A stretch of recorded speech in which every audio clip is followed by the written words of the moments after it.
Awesome.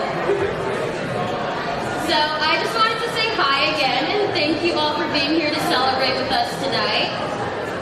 In case you had missed it before, my name is Valery and I'm going to be your MC this evening as we celebrate the 2025 SCI Idealist Celebration.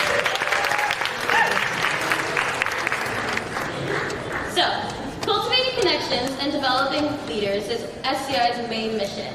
And we're really hoping that by being able to interact with each other and hopefully ask some of our questions on our bookmark if you did, that you were all able to get to know each other and practice a little bit of that connections piece. So, right now we're going to start diving into honoring the leaders that really do exemplify our mission of bringing their communities together. So, again, my name is Valery and I'm going to talk a little bit about my personal story with SCI and their LET program that I've been a part of for about 3 years now. I've been able to have amazing experiences, including standing up here talking to you all, which, believe me, if you had asked me 3 years ago, I probably would have passed out. It's terrifying. So, just a little bit of patience with me. I am a little nervous, but I'm going to try my best to keep us on track and have a great night tonight. You're doing great. Thank you. So, the SCI Idealist Award is presented each year to leaders that dedicate their lives and leverage their social capital to address some of the main concerns in their individual communities. We're so excited to be presenting our 2025 SCI Idealist Award to Marinell Rousmaniere.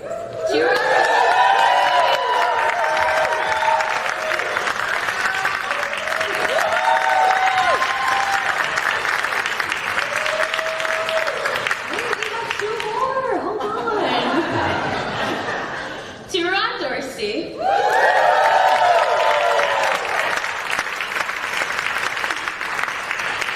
And our 2025 Rising Idealist Award to Kabir, Anand.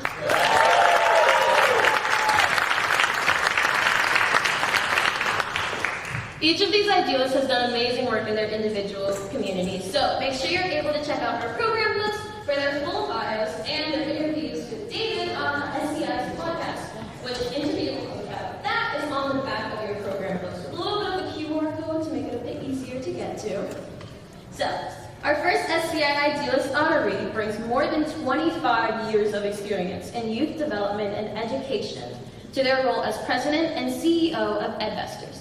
I'm hoping that I will be able to dedicate myself to something for that long in the future. Very, very inspiring. So, I'm going to turn it over to their friend, Ruth C., president of the Boston City Council, to talk about them a little bit.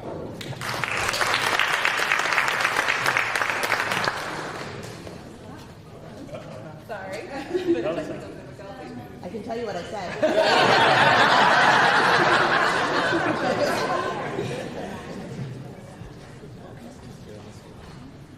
Hi everyone, that's what I just said. How better to hear it than live? Hi everyone, Ruth C. here, president of the Boston City Council, and I'm so excited to congratulate my dear friend Marinell Rousmaniere for winning the SCI Idealist Award.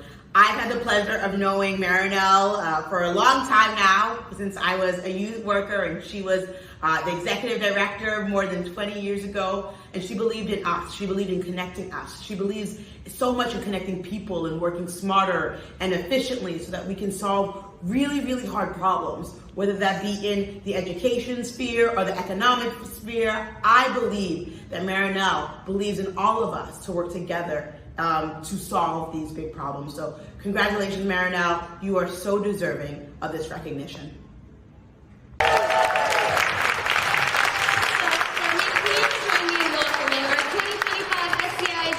Marinell Rousmaniere.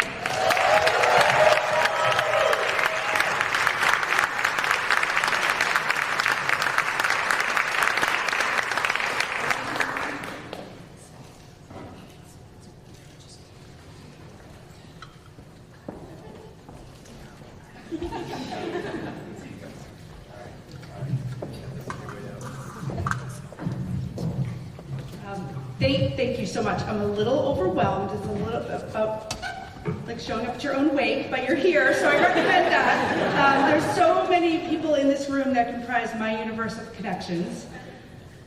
every time I watch the Emmys, I pay attention to whether or not people recognize their own families. You know, you wait till the end, you're like, oh. So I'm not going to wait. I'm going to say first the folks that are the center of my universe. My kids, Trip and Liam, and my husband, Dana. Thank you for everything you do for me and everything that you are, including what you did today, which was Herculean travel that they can tell you about in order to be here this evening. I see so many friends and mentors who I am truly blessed to be connected to. Thank you for being here. If I list you all, I will be here all night, so I will not do that, but I do want to shout out a couple of folks and groups of folks, starting with my Edvestors colleagues, past and present. It's a bit of a reunion. Raise your hand. You can see how many of them are here, and I don't need to bore you telling you about what we do because they can tell you. It's been my great fortune to work with these folks over the past 15 years. It's just folks who were here in the past, folks who are there now. They're all part of a family of mine that I am so lucky to be connected to. I want to give a special shout out to Kath Gross, who both I know made it possible, I don't know where she is right now, but there she is, who made it possible for a lot of people to be here this evening and took the baton from Wendell Knox in the middle of the pandemic, both of whom served as board chairs at Edvestors, and I have deep gratitude towards both of you for taking on that role at a particularly challenging time. So thank you. Thank you, Kath. Thank you, Wendell, for being here. I see friends from work, I see friends from college, I see friends that I met on the playground with the kids. Cultivating these connections through all the ages and stages has truly been life's great gift. I want to recognize the other honorees this evening. Kabir, it's awesome to be able to celebrate you, what you're doing as a high school junior. Like you're going to be up here in probably 5 years again, so congratulations to you. Turahn Dorsey has been a colleague and a friend for a now very long time. Anytime I get to stand next to Ron is a day that I feel like I'm doing something right. So thank you for all of your leadership. Speaking of a long time, some friends and mentors in this room I have known for more than 35 years. When I was 15 years old, I attended a leadership opportunity for high school students called the Hugh O'Brien Youth Leadership Foundation. It was a weekend opportunity, and it was a powerful experience for me, being identified as a leader by the school counselors in my high school, learning alongside other young people from across Massachusetts about what leadership meant, and getting to meet some peers and adults who made that weekend happen. Those people included my dear friend Bob Giannino, who's here tonight and on the host committee, and none other than David Crowley.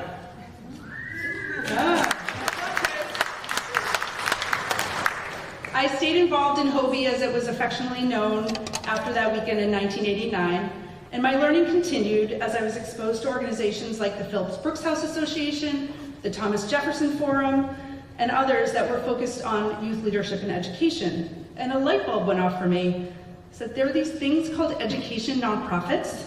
That's what I want to do when I grow up. And here I am. That critical career exposure took me on a journey that eventually led to the chance to take the baton from the inimitable Carolyn Crockett and serve as the executive director of my town earlier in my career. Folks in this audience might know just some of the extraordinary young people who learned about Boston's rich history and civic engagement through this organization. State Senator Liz Miranda and your very own Boston City Councilor, maybe even Cambridge City Councilor at this point, Ruth C. Louis-Jean, were two of those young people.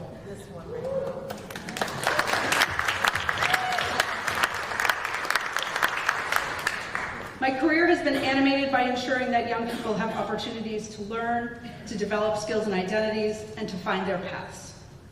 At Edvestors, we do this in a number of ways, including ensuring Boston students have arts learning opportunities, math education that is of quality, and career-connected learning, so that they can live choice-filled lives and eventually find their paths to family-sustaining wage careers. Social capital isn't the headline of what we do, but it is the through line. Research shows that when young people from communities that are traditionally marginalized, particularly Black and brown young men, when they do all the things we ask them to do, they go to high school, they finish high school, they go to college, they finish high school, and they end up in the workforce, they undermatch in the labor market. What does that mean? Well, it means that on average, those young people have the same earnings as a white high school diploma holder. We know that social capital is one of the reasons why this undermatching happens. And so that's why Social Capital Inc.'s work is so important. The next Bob Giannino, Ruzi Louis-Jean, and Kabir Anand depends on the investment of and in organizations that are supporting youth leadership, helping them develop skills and identities, and exposing young people to ideas that will shape their future and all of our futures. So David, thank you for your vision in creating this organization, and to you and your team for this evening and for this incredibly special honor.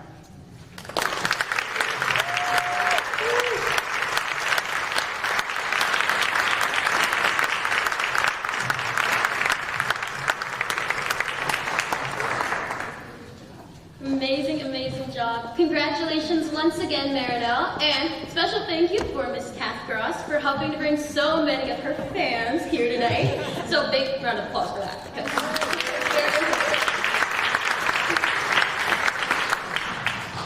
All right, our next idealist tonight has led and supported civic change for 30 years now. Their passion and career center around systems change and civic innovation, and at the intersections of education, health, housing, and economic development in Boston, as well as across the country. So, for their introduction, we have someone who knows them quite well. Good evening. I'm joining you from Pemba Island, Tanzania, and East Africa. I say this not to gloat, but just to explain why I can't be with you tonight to celebrate the love of my life and Boston's greatest Detroiter, Turahn Dorsey. I met Ron 30 years ago in a community organizing project, and I couldn't have imagined at that point that we would end up spending the rest of our life together.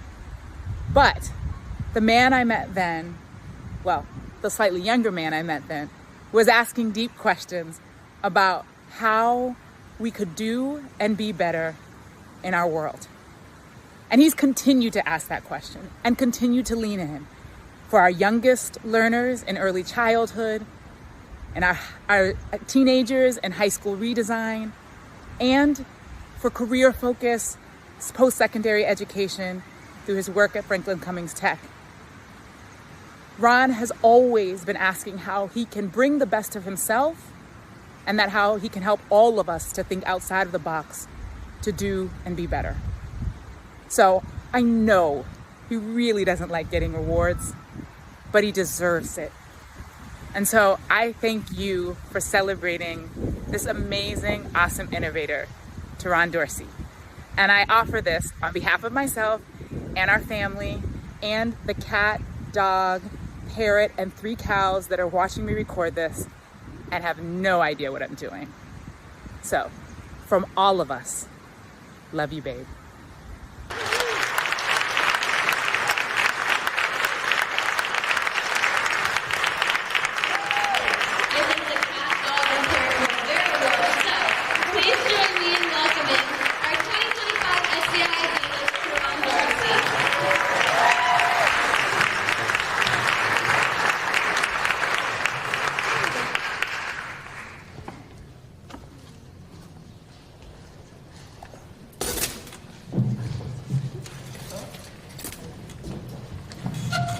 How's everybody doing this evening?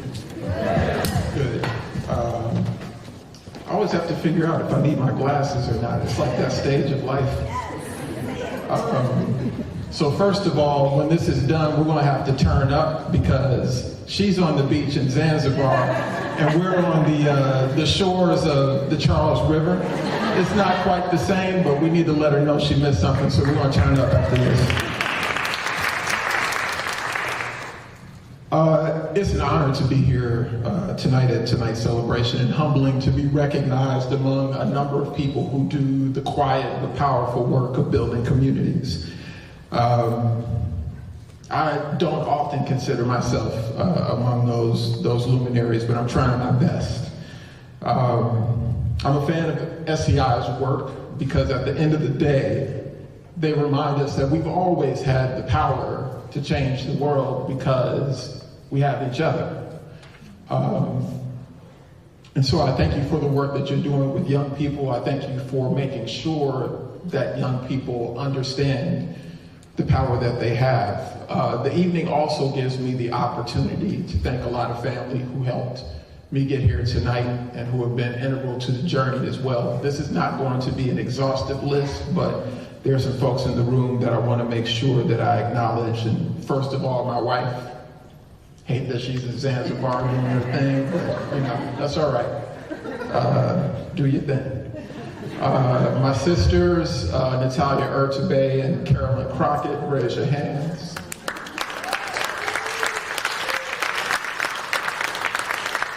I don't think they're here tonight, but they served on the host committee. My brothers Conan Harris and Amari Paris Jeffries. Wendell Knox, who practically raised me.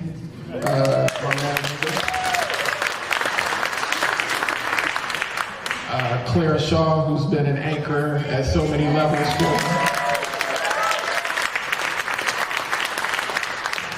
Howard and Gail Coleman, who've kept an open door for me since we met. So I appreciate you. I saw you somewhere in the room. Thank you. I also want to thank my fellow honorees as well. Kabir, I'm coming to intern with you, my man. He told me what he was up to, and I was like, I'm not doing enough. So this summer, I'm coming to intern with you. And Marinell, I want to give you a special thanks because it's going on about 20 years now. And it's transcended job titles, it's transcended issues, but we've had the opportunity to be in each other's company, to learn from one another, and to be connected to networks that were serious about change in Boston. I think we've learned a lot from them, but being on that journey with you has been amazing. So I thank you.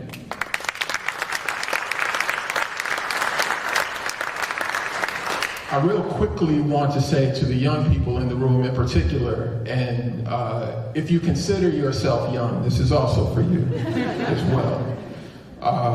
But for the young people in the room, what I appreciate about the experience that you're having with SCI is that it is orienting you, again, to what I said is your power source. There are many forms of capital. You know them all, the primary ones: financial capital, political capital, social capital. Financial capital is a blunt instrument. It can fund change, but only the change that can be bought. Not all change can be bought. Political capital is useful for us when it centers our shared values and we're having a conversation about the distribution of power.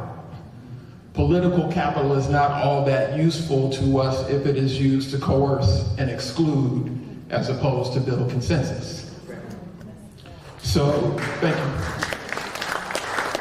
So we need another form of capital, and I think that's what social capital allows for us because of the insufficient properties of the other two. And so when we think about social capital, it really gives us the means to experience the complexity, the contradictions, the diversity, and the mystery of our individual and shared humanity. And when it's invested well, it allows us to see beyond and celebrate difference. It allows me not to just kind of make you this avatar, this character of who I need you to be because I need to somehow center myself or reinforce some dispute or disagreement or put my tribe before our humanity. That's not the purpose of why we are on earth. Growing and investing in social capital allows us to celebrate what is uniquely you and what is powerful about us. And so young people keep investing in that. My encouragement to everybody in the room tonight is to remember that justice and freedom are a cooperative enterprise. We are not going to get there alone. We have to show up for each other. We have to bridge and not just bond. You have to talk to somebody that you don't like and come to understand who they are, why they are, and where they are. By doing so, we'll see each other more clearly, more generously, and more fully. So I thank you for the time today, and thank you for the honor.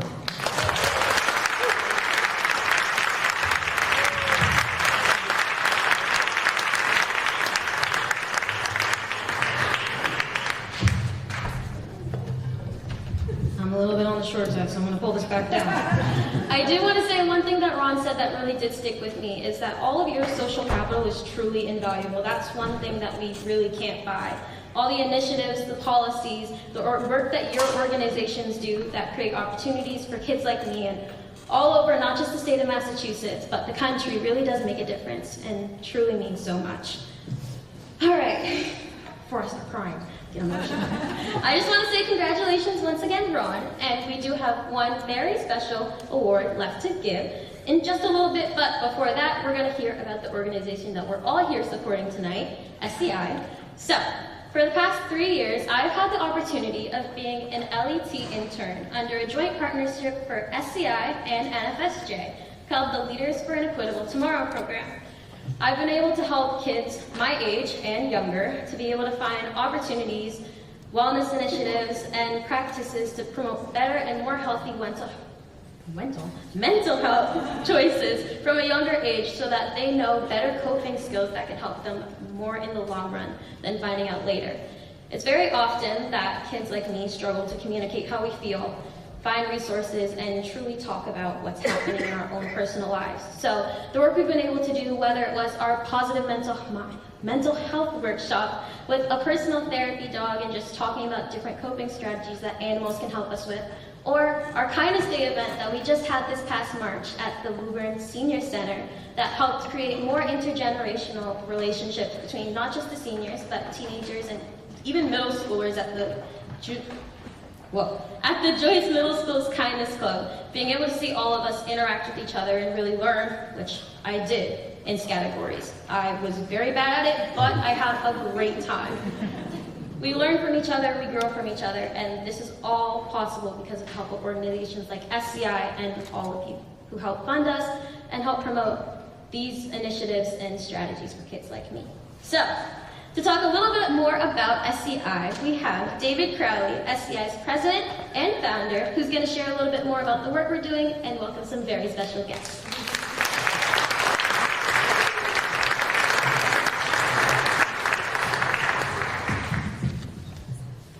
Great. I think we make good choices on our honorees and also our MC. Thank you, Val.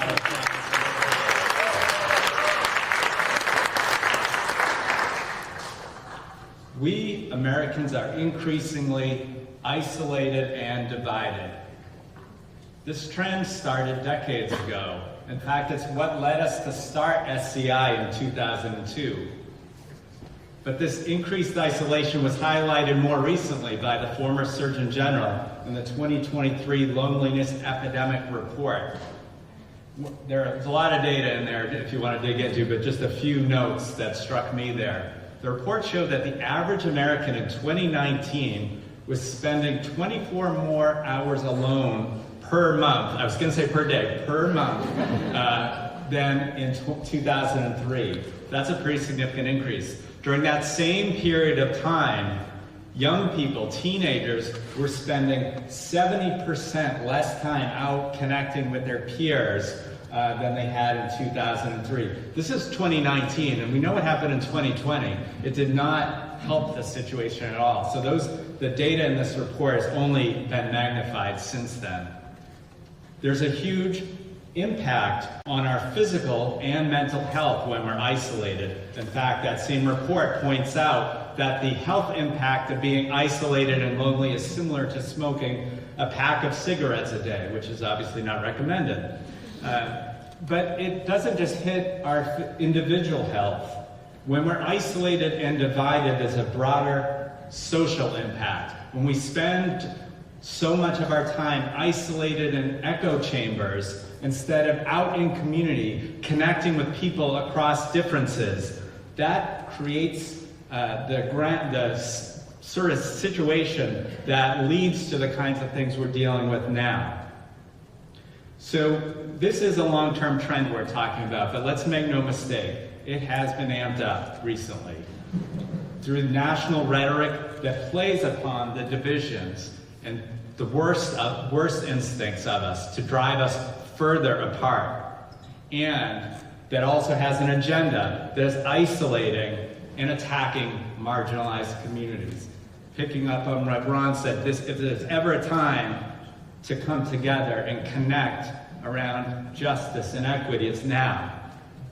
So with that in mind, we're proud to share about our new strategic plan that is really going to say, how do we take what we've been doing for 20 years at this moment in time and really lean in to our mission. So we are talking about, over the next 3 years, our goal is to create and support 1,000 social capital cultivators, which you might not have heard the term because we invented it. So you heard it here today, social capital cultivators. Yeah. And we debated, I see our coach over there, John Chen, shout out to John. We went through different terms of what we could call it. We won't tell you what got left on the flip chart paper. But, there's really something about that metaphor, because we're about people that, this work, it's not overnight. It's about planting seeds. It's about doing the work day in, day out, just like farming. It doesn't happen overnight. So social capital cultivators are people that are empowered and motivated to go out into their community and bring people of different backgrounds together and address pressing local needs together. And from that foundation of 1,000 social capital cultivators, we're excited about the change we can make. We are building on a lot of experience as we do this work and really try to amplify the impact given the moment in time. As we'll be talking more about, we are winding down our SCI AmeriCorps program, but having done that for many years and developing an excellent foundational curriculum called Developing Leaders, that's going to give us great tools for training those 1,000 social capital cultivators. But I could go on and on about why it's so important to develop social capital cultivators, but I think it would be even better. You heard Val, who really benefited from one of our programs, and I would another signature program through which we develop social capital cultivators is our Youth Grant Pitch Contest. So I would like to call up, hailing here from the city of Lynn, the Lynn Lady Leaders. Where are you? Come on down. The mic is yours.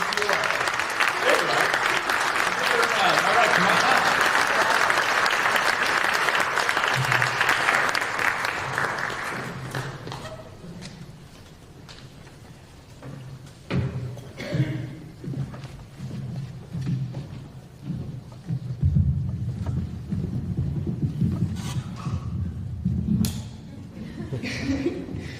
Hello everyone, my name is Devon and I'm the youth lead from the Lady Leaders from the Boys and Girls Club of Lynn.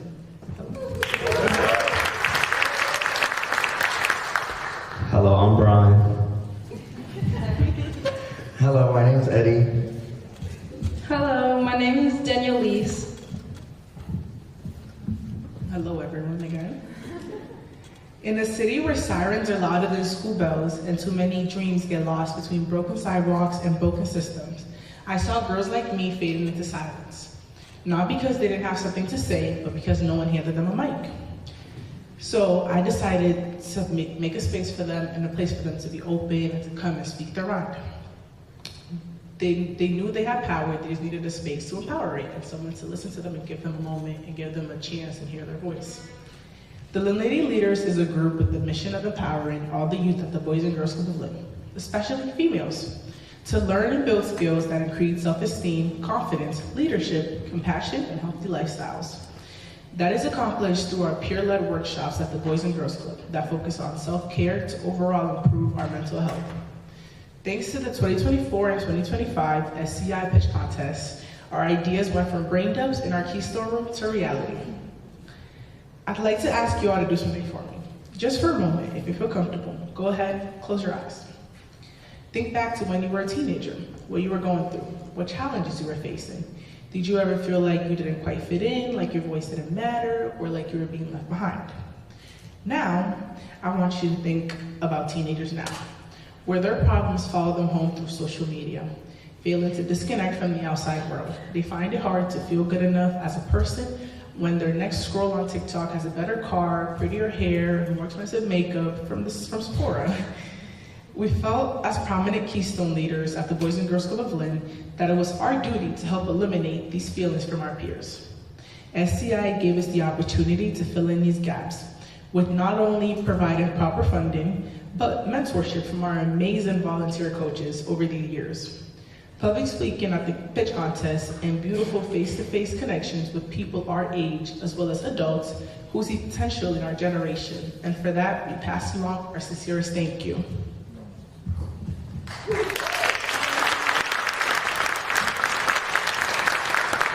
Thanks to SCI, the Lynn Lady Leaders had an incredible opportunity to participate in 2 pitch contests. These events gave 10 of our peers the platform to present a program that we created ourselves and feel the power of having our voices heard and funded. With 2 years of success, presentations, we have been awarded nearly $4,000 through the pitch contest to support a program we believe in. Based on the success of our program, we have expanded to serving 10 girls aged 13 to 16 to 30 boys and girls who are soon launching our new mentor workshops to our younger members. While the word contest might imply competition, we didn't see it in that way. Instead of the SCI pitch contest, we saw a room filled with brilliant, passionate young leaders just like us. And honestly, there's nothing more powerful than a space where youth show up not to outshine each other, but to lift, connect, and support one another. Where sharing contact info and cheering each other on is just as important as the pitch itself. We will forever be thankful for an organization like SCI and the Boys and Girls Club for allowing us to experience opportunities they do not provide at school. They form us, they educate us, they empower us. And to leave you guys with an empowering quote, empowered youth empower the world.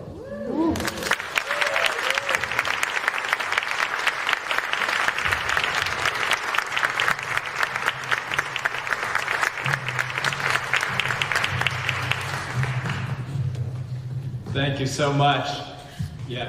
So we are so excited to, when we talk about 1,000 social capital cultivators, it could be just a number on a slideshow, but when I think about 1,000 young leaders empowered with skills and resources to really act on their dreams and bring people together, that gets me excited and gets me up every day, and I hope it gets you excited too. Just to shed a little more, you can clap. More about that strategic plan I mentioned.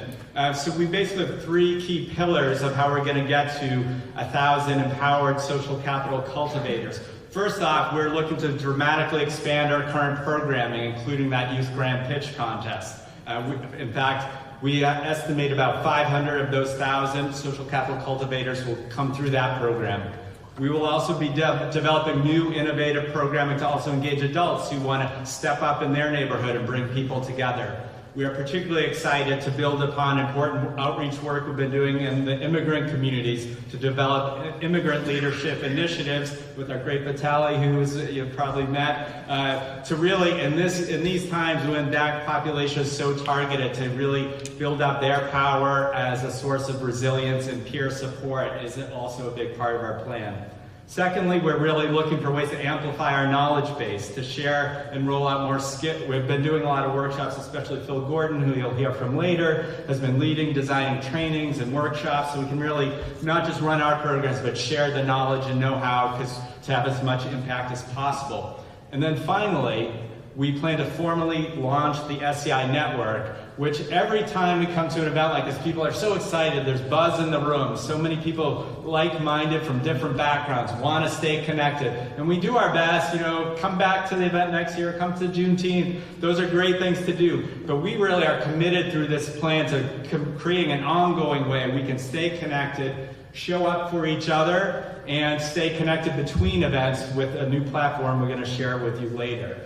So we're really excited to get rolling on the strategic plan. And I had started, my main focus tonight was going to be to talk about the investments we need in this plan.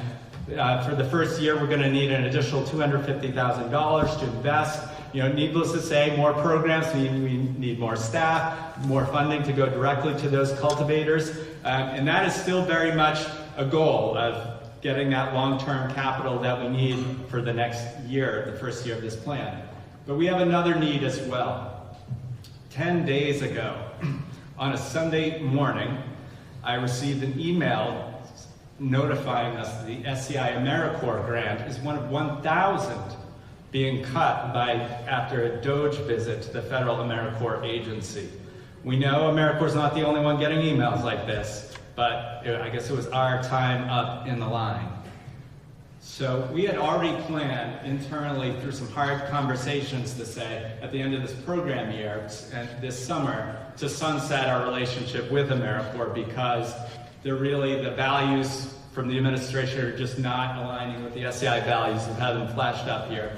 You know, we were getting pushed to sign anti-DEI policies and stuff like that. So we said, this isn't where we want to be long-term, but immediately ending the program, needless to say, is very problematic, most importantly for the 11 SCI AmeriCorps Fellows. You hopefully saw some of the examples of the great work they've been doing over the year with those posters back there. And you know, if we followed the first email we got to the letter, we would have been telling them Monday, you're done. And that's what some programs had to do because they didn't have any other source of support. But our goal, and leading into our values, and thanks to our community partners and our donors, we've come up with a plan to extend 6 weeks past that Doge deadline, taking it closer to the original end of the year and giving everybody time, both our partners and the AmeriCorps Fellows, a little time to figure out their next steps. We're getting close. I'm happy to report we've had great support from our partners in this, as well as our donor base, and we're down to just needing $4,000 as our gap between what it's going to cost to keep the program going into June. And it's actually could be less because this morning I got one of our funders, our loyal funders, reached out and said that if we could get 2 $1,000 donations tonight, they would match it with another $2,000 and put that gap to rest. So the other monies we raise tonight can go toward that long-term plan. So with that in mind, I'm going to turn to SCI Board Chair Jennifer Baker-Jones to tell you how you can help out with all this.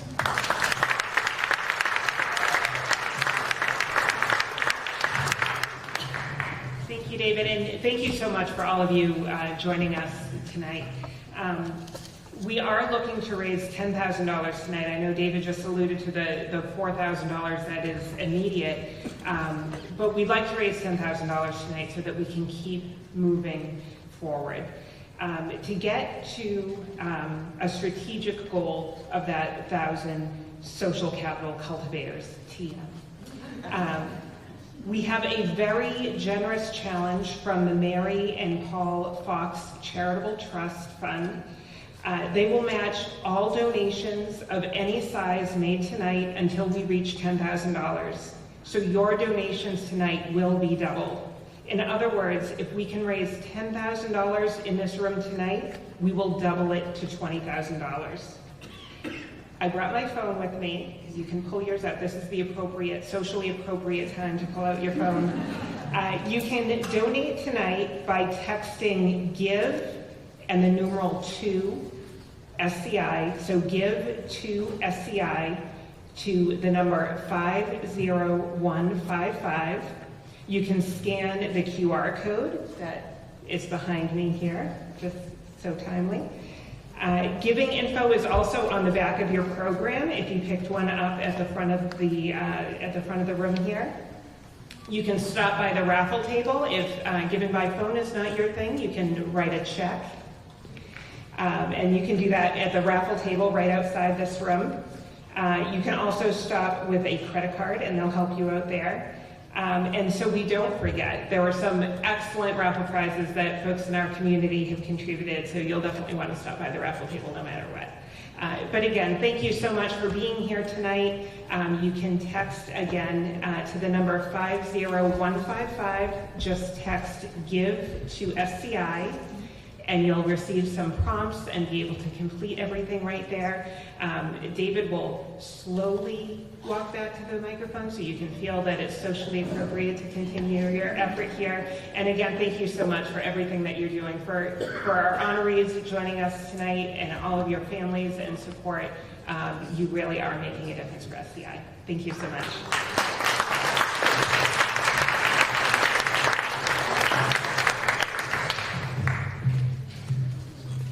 So, you heard it here best. Now is a good time to pull out your phone. In school they tell us to put them away, but right now it's okay. I do want to say a really big thank you to David and Jennifer, as well as Divine and the Lynn Lady Leaders for sharing about all of your experiences. And once again, a big thank you to every single person in this room for all of your support, not just tonight, but through the past year or however long you've been supporting SCI. And thanks to everybody that I see sending in a pledge. Last time I checked it was at 30, and now it's at 54, so yay! So, we came into this event tonight having raised over $58,000 thanks to our amazing sponsors, donors, and all of the ticket sales that you guys contributed tonight. So once again, big thank you. And on behalf of everybody here at SCI, again, a really, really big thank you, because your donations and your support truly do mean the world to all of us.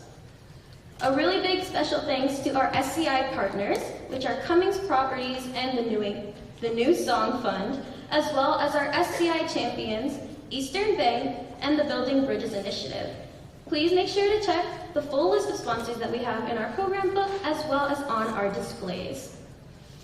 So, now it is finally time, I know it's been a long time of waiting, but to bring up our 2025 SCI Rising. Just kidding. You're gonna wait a little bit longer. So I was learning that people needed Wi-Fi. So the Wi-Fi is MAC guest, and the password is Arts Center, all lowercase, ARTSCENTER. Yeah, Wi-Fi probably would have been really helpful for that. So thanks, Phil. Okay, we're gonna get back. We are officially ready to honor our 2025 SCI Rising Idealist. So, this is the second year that this unique award has been given, and as you heard from not just my own experience, but from as well as David, SCI is all about developing leaders that bring people together to address community needs. And this award is an opportunity to celebrate one outstanding emerging leader every year. We asked for our community's help this year in submitting nominations and ended up with a list of 5 incredible individuals. I had the pleasure and very, very difficult challenge being a member of this year's selection committee to choose one final winner, and it was really hard. It was really hard. We had a lot of amazing people that have been doing such amazing work. So, before I bring up our honoree, I would like to really talk about our 4 inspiring finalists that were for this year's 2025 Rising Idealist Award. Unfortunately, not everybody could be present tonight, or some of them had to leave early, but we still want to recognize them all. And along with a plaque recognizing their achievement tonight as a finalist, one of our selection committee members arranged for resolutions and recognitions for each nominee. Our committee member, Wilmer, is the Director of Youth and Community Relations with the Office of Counselor at Large, Henry A. Santana. Counselor Santana recognizes each of our nominees as invaluable leaders in the communities of Boston and is honored to present them with this recognition as a small token of our appreciation for all of the amazing work that they're doing. So, congratulations to our Rising Idealist finalists, which please make sure to check out our program book so that you can see a full description of all the work they do, as well as our website for more information about each of these inspiring people. We have Molly Kazin, who's the engagement manager for the Center of Combating Anti-Semitism. Gretchen Pollard Ramos, a special education teacher at Woburn Memorial High School and an advisor to the Spectrum Club. Amanda Shabowicz, who's the Director of Youth and Young Adult Pathways at United Way of Massachusetts Bay, and Armani White, who's the founder and CEO of Reclaim Roxbury. Please join me in bringing a huge amount of applause for all of our finalists.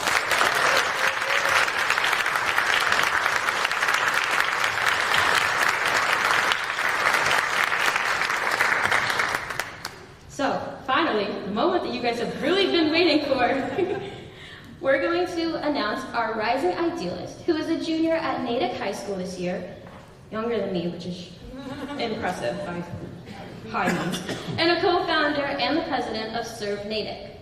Kabir Anand was nominated by Tyler Fernandez because of his exceptional commitment to community service through his leadership of his organization Serve Natick, a nonprofit dedicated to fostering volunteerism and strengthening community connections. Along with his team, he builds partnerships, organizes events, and continually improves the platform to maximize its impact. Kabir didn't just create something impactful. He overcame doubt, put in the work, and turned his idea into a movement. So, please join me in welcoming the 2025 Rising Idealist, Kabir Anand.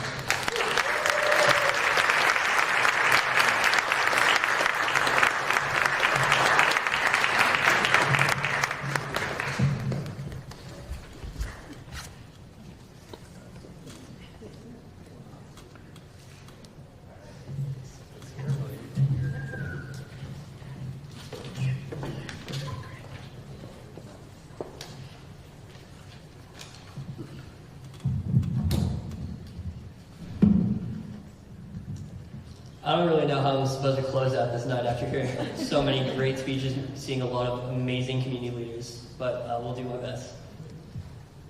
When I was trying to figure out what to say right now, there was a lot that came to mind. It took a lot of time to figure out exactly what was the most meaningful, what the meaning of cultivating connections was, what social capital is, but what I really wanted to talk about today is what being a leader really means through my eyes. A lot of people, when they think, what is a leader, think CEOs, presidents, founders. That's not all it is. One of the largest goals, the founding goal of Serve Natick, was to connect the Natick and local Metro West community by connecting volunteers all over the town and the area with the nonprofit that need their support. In our mind, volunteers are people that simply make the people around them better, in whatever way, shape, or form that may be. It may be teaching the person that's sitting next to you a fun fact about the world. It could be introducing them to another nonprofit. Serve Natick hosted an event just about a month ago, and I saw someone who was at the event. She said just through the networking of the event was able to find 3 new board members for her nonprofit.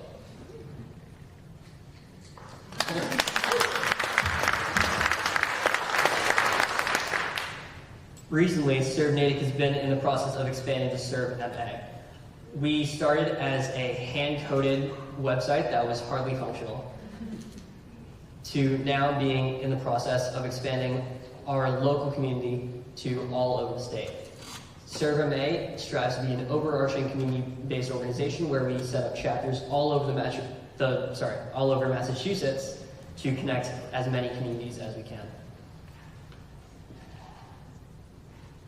Bill Bradley said a long time ago, leadership is unlocking people's potential to become better.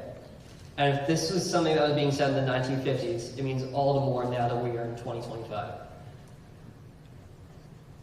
What I've always strived to do, always strived to be, is someone that people can talk to, hopefully look up to, and try to be a connector wherever I go. Whether it's connecting the person on my right and left sitting in my history class, or connecting the 350 people in the audience at the Serve Natick event. Before I continue, I wanted to make sure I don't forget any of my thank yous. First, my mom, dad, and brother sitting over there.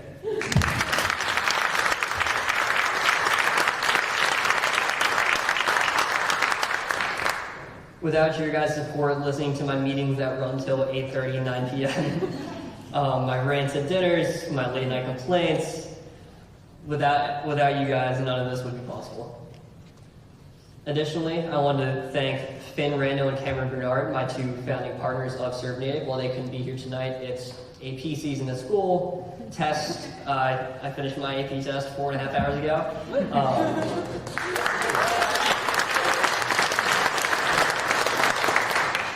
Without their help, we couldn't have started this back in 2023 when we did. And lastly, our 3 newest interns, Jacob and Jessica Rothschild, as well as Tyler Fernandez. Even though they just started working with us just a couple months ago, the 3 of them have done exponential work assisting Serve Natick as we go into our expansion. as well as the many other volunteers that we have helping serve Natick connect our Natick community. Lastly, I want to thank my fellow nominees, Turahn, Marinell, standing next to you guys. You guys have been in this field longer than I've been alive. So. Just to be clear, that's only 16 years, so they aren't that old. No, but standing here next to you guys, being honored with you guys is so humbling.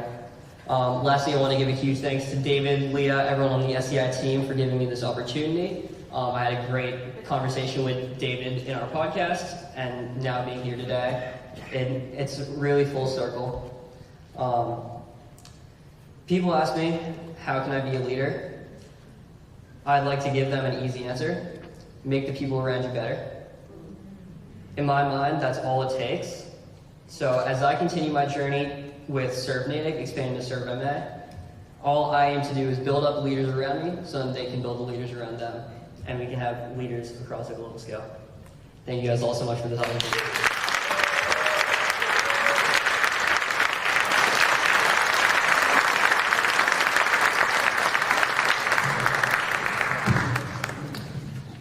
Congratulations again, Kabir. Can we get one more big round of applause for all of you?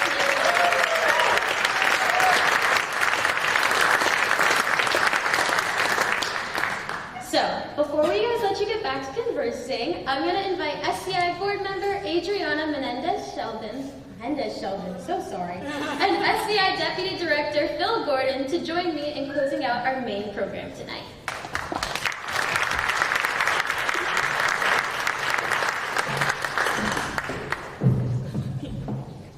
Good morning, everyone.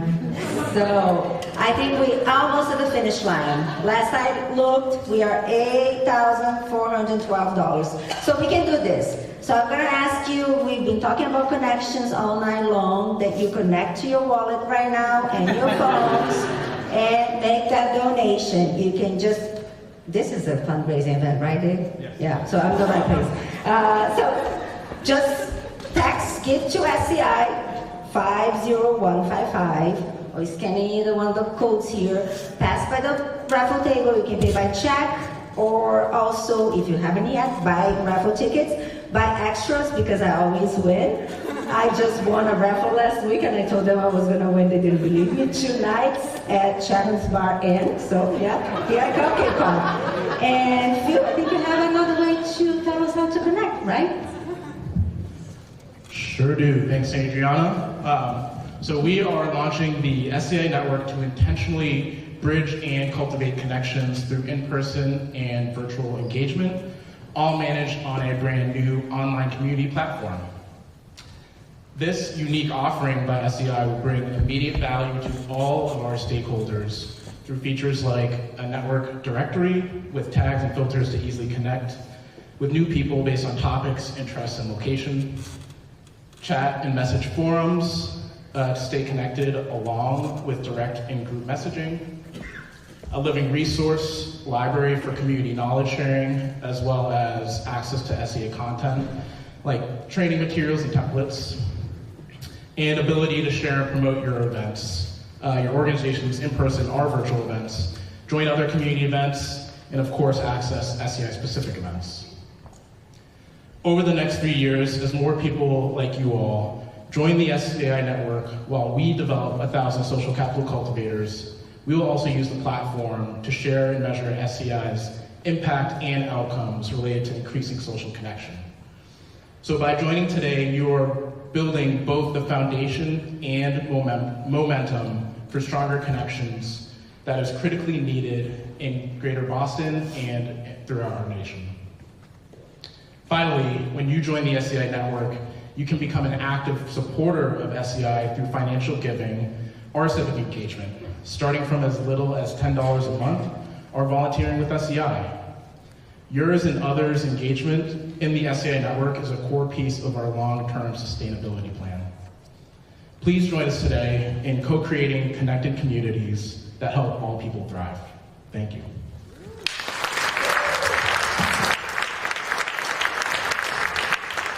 Thank you, Phil. Leah, do you think we can put the thermometer up for a quick look?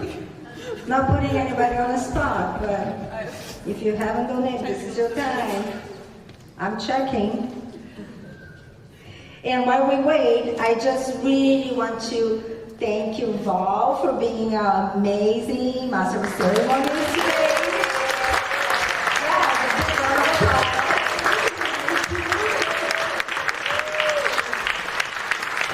I'm especially proud of her since she was a baby. And so guys, we're almost there. No more drinks, no more food until you guys donate. No, it's okay. I know we're gonna cross that finish line. Thank you, everyone. Go enjoy, grab your raffle tickets, meet somebody. Thank you so much for coming. We're here, we're not leaving. We're also still watching the thermometer, just so you know.